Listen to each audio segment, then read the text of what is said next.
Divide 896 by 7 in long division method. 7 times 1 is 7. On subtracting, we get 1. So, now this 1 is less than 7. So, we put down this 9 and it is 19.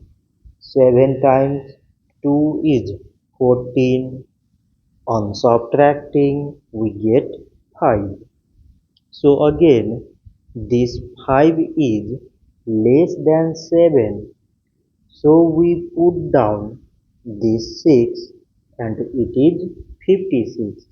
7 times 8 is 56.